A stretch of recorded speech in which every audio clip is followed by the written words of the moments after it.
Car எதுக்கு நிறுத்தின? Police checking நடக்குது. போலீஸா?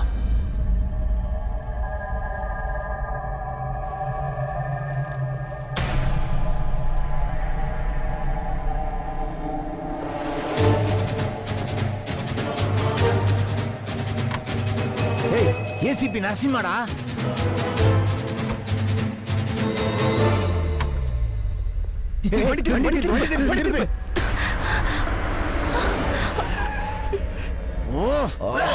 கம்ப்ளீட்டா எல்லா வண்டியும் செக் பண்ணுங்க. ஒரு வண்டியை கூட விடக்கூடாது. அந்த 3 கிரிமினல்ஸை எப்படியாச்சும் கண்டுபிடிச்சே ஆகணும்.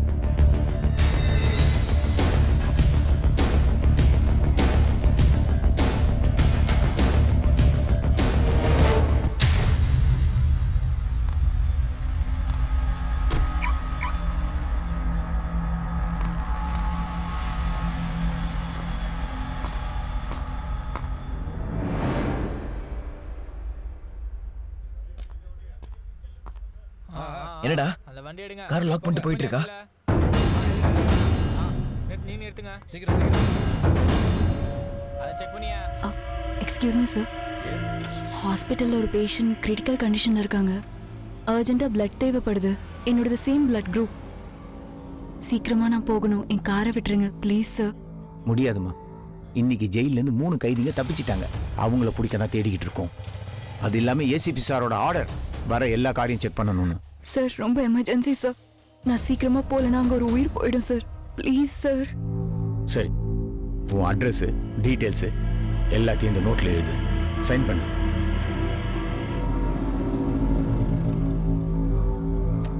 ஹே 304 சார், முதல்ல இந்த அம்மா காரை செக் பண்ணி சீக்கிரம் அனுப்பு. மாமா இங்க வாமா. வா. போங்க மேடம், போங்க. வாமா போங்க.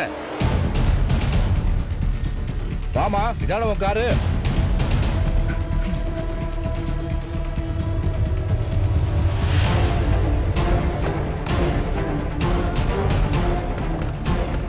லாக் ஓபன் பண்ணுமா. வா. முதல்ல லாக் ஓபன் பண்ணுமா. எத்தனை தடவை சொல்றது? முதல்ல கார் லாக் ஓபன் பண்ணுமா. எவ்வளவு நேரம் கூப்பிட்டு இருக்க. வா. லாக் ஓபன் பண்ண இருக்குமா எவ்வளவு நேரம்?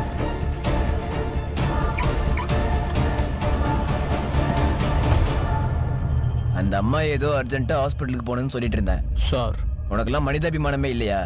அதனால தான் பப்ளிக்கு போலீஸ் மேலே கொஞ்சம் கூட மரியாதையே இல்லை. வாக்கு போட்டு போட்டு உன் புத்தி மழுகி போச்சு. அவங்கள பார்த்தா கொலை பண்ணுற மாதிரியும் கைதிகளை எஸ்கேப் பண்ண வைக்கிற மாதிரியும் தெரியுது. முட்டாள். அம்மா நீங்கள் போய் வண்டி எடுங்கம்மா.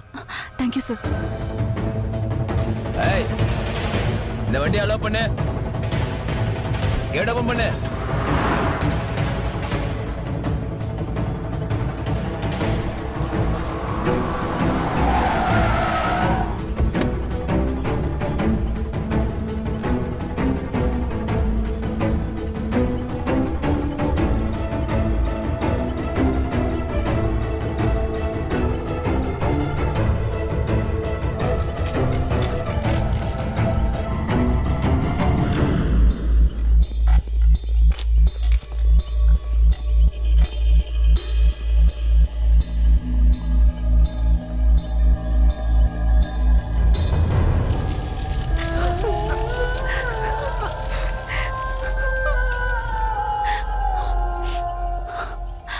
உங்க கவலைக்கும் கஷ்டத்துக்கும் காரணமானவன் அங்க நெருப்புல எரிஞ்சிட்டு இருக்கான்.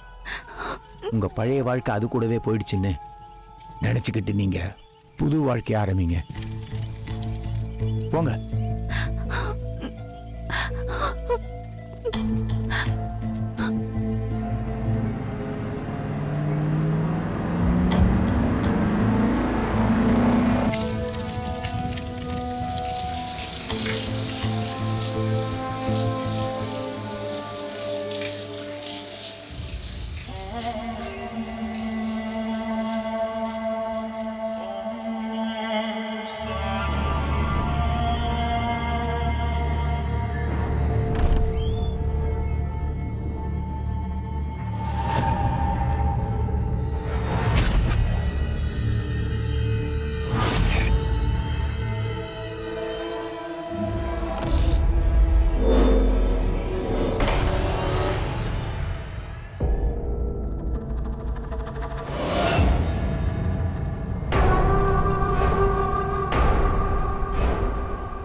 ஹலோ.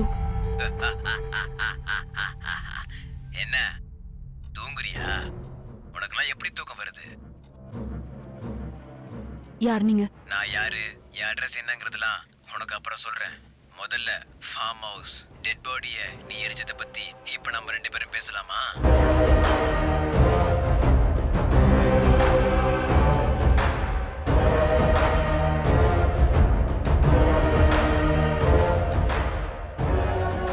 உங்களுக்கு என்ன வேணும்? குட், டைரக்டா மேட்ருக்கு வந்துட்டியே.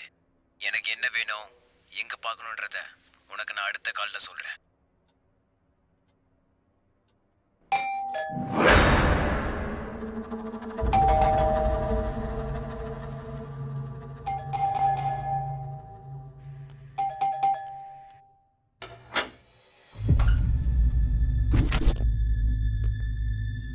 ராத்திரிலாம் உனக்கு தூக்கம் இல்லைன்னு நினைக்கிறேன்.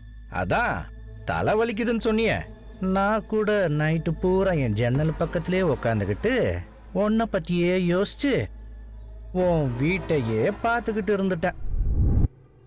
சரி, ஜுரம் சரியாடிச்சா? எனக்கு ஓட்டிக்க போதுன்னு பயப்படுறியா? டேப்லெட் எடுத்துட்டு வரட்டா? எனக்கு எந்த ப்ராப்ளமும் இல்ல, வெளியே போங்க. நீ ரொம்ப கூச்சப்படுற வித்யா. இங்க பாரு, என்னைய யூஸ் பண்ணிக்க. சித்திக்கு ஃபோன் பண்ணட்டுமா? இங்க பாரு, அவளே ஃபோன் பண்றா. கட் பண்ணிடவா இல்ல போனை எடுக்கவா? முதல்ல இங்க வெளியே போங்க ப்ளீஸ்.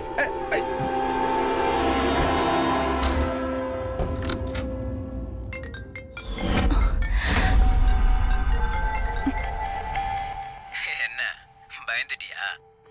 நீ இந்த கொலையை எதுக்கு பண்ண, எப்படி பண்ண, இந்த மாதிரி தேவையில்லாத கேள்வியை நான் கேட்க மாட்டேன். எனக்கு வேண்டியது பணம். அதை எப்போ எடுத்துட்டு வரணும், எங்க எடுத்துட்டு வரணும்ன்றத நான் சொல்றேன். நீ ஜாக்கிரதையா இரு. அறிவில்லை உனக்கு. சாரி. ஏன் மேடம் ஃபோன் எடுக்க மாட்டீங்க?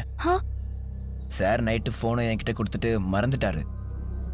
அதை சொல்றதுக்கு தான் கால் பண்ணேன். நீங்க ஃபோனையே எடுக்கல, அதான் கொடுத்துட்டு போலான்னு வந்தேன்.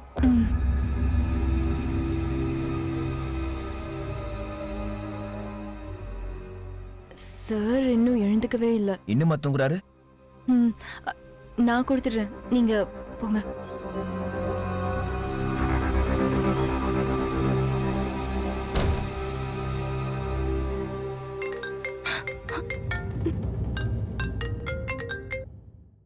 என்ன விளையாடுறியா?